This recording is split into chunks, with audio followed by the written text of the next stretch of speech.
bahwa dua profil ini, dua sosok ini harus betul-betul nempel dalam pribadi seorang muslim. Dari mana mulainya? Dari anak-anak. Saking pentingnya itu, setiap tahun pun diperingati ada namanya Idul Adha. Sebenarnya profil terbesarnya bukan Ibrahim dan Ismail, tapi profil sebenar terbesarnya adalah Ibrahim dan Nabiullah Muhammad SAW. Karena dua profil ini disebut dalam Al-Quran spesial sebagai uswah, bukan sekedar qudwah. Kalau qudwah diterjemahkan ke bahasa Indonesia teladan, yang lebih pada perilaku. Kalau uswah diterjemahkan dalam bahasa Indonesia panutan. Hadirin, di dalam uswah itu ada ilmu, ada wawasan, dan ada akhlak. Sehingga dalam kajian Tazkiyatun Nafas, sebuah kajian yang dianggap sangat penting untuk menghasilkan peradaban yang luar biasa, itu selalu disebut uswah dan qudwah. Dua hal yang selalu disebut, uswah dan qudwah, panutan dan teladan. Sekali lagi hadirin, saking pentingnya ini, dua sosok ini, setiap hari kita harus menyebut nama beliau berdua ini minimal 17 kali dalam setiap hari. Masya Allah. Itu artinya kalau kita ingat pelajaran-pelajaran motivasi, untuk menginternalisasi sebuah keyakinan itu hadirin, itu perlu terus diulang. Bacaan itu perlu diulang, sehingga menancap ke dalam bawah sadar diri seorang manusia itu. Dan kenapa peradaban itu muncul? Karena umat Islam selalu mengulang-ulang dua nama ini. Sholatnya khusyuk, sehingga sholat khusyuk itu mengantarkan lahirnya sebuah peradaban besar. Ketika dia membaca sholawat Ibrahimi di tahiyat akhir khusyuk, sehingga ketika dia membaca sholawat yang tergambar adalah bagaimana seorang Muhammad SAW sebagai uswah dan qudwah. Begitu juga Ibrahim alaihissalam sebagai uswah dan qudwah. Hadirin, di dalam Al-Quran ada, kita kenal 25 nabi dan rasul, dari Nabi Adam sampai Nabi Muhammad.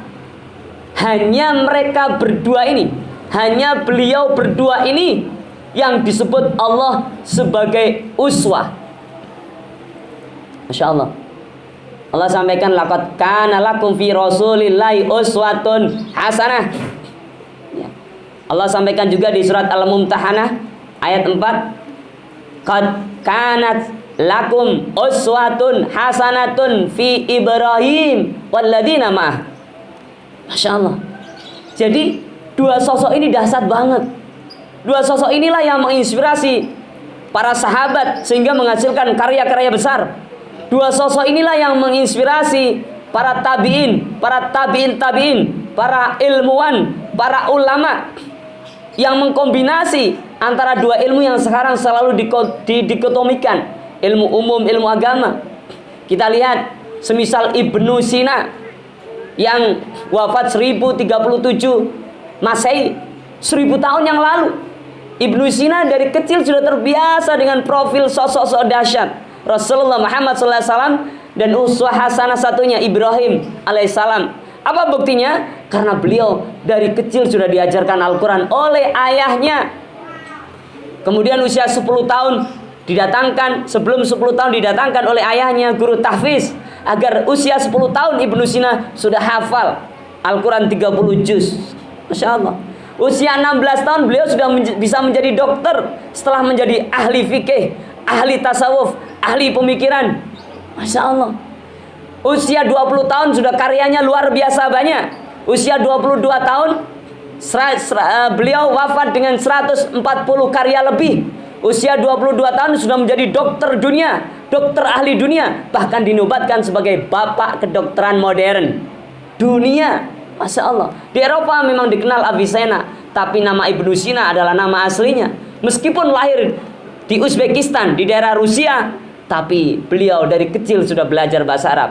Bahkan beliau sampaikan pendidikan untuk anak itu adalah Al-Quran wa usulil lughah, Al-Quran dan bahasa Arab. Kenapa hadirin? Karena dari Al-Quran itulah, yang berbahasa Arab tersebutlah, orang Islam akan mendapatkan banyak inspirasi. Sampai-sampai kemudian para sahabat berani melawan peradaban lama, mendirikan peradaban baru dalam penanggalan Hijriah. Dibuatlah tahun baru Hijriah hingga sekarang sampai 1444 ini. Masya Allah. Hadirin asadakumullah. Rasulullah Muhammad dan Ibrahim alaihissalam ini adalah dua sosok, dua uswah yang disebut dalam Al-Quran. Tidak ada lagi nabi-nabi selain Ibrahim dan Muhammad yang disebut uswah oleh Allah Subhanahu wa ta'ala. Masya Allah. Hadirin, dan dari 25 nabi dan rasul itu, kebanyakan nabi dan rasul adalah keturunan Ibrahim alaihissalam. Sehingga Nabi Ibrahim disebut dengan Abul Anbiya, bapaknya para nabi, termasuk Rasulullah Muhammad SAW. Dan hanya 8 orang yang bukan keturunannya Nabi Ibrahim. Nabi Ibrahim dan Nabi Muhammad SAW disebut sebagai uswah dalam Al-Quran. Nabi Ibrahim dan Nabi Muhammad SAW adalah nabi-nabi yang disebutkan sebagai ulul azmi. Nabi Ibrahim dan Nabi Muhammad SAW adalah nabi yang sangat terkait dengan pengorbanan, penyembelihan dalam sejarah silsilah keluarga mereka. Masya Allah. Hadirin, Nabi Ibrahim dan Nabi Ismail membangun kembali Ka'bah yang luar biasa, menjadi monumen sejarah, menjadi prasasti yang dahsyat di dunia hingga sekarang. Dan Rasulullah Muhammad SAW bersama para sahabat membangun peradaban baru, peradaban modern, peradaban Islam. Masya Allah. Hadirin, sehingga semangat untuk berkarya, berinovasi dengan mendekatkan kisah dua nabi ini kepada anak-anak kita.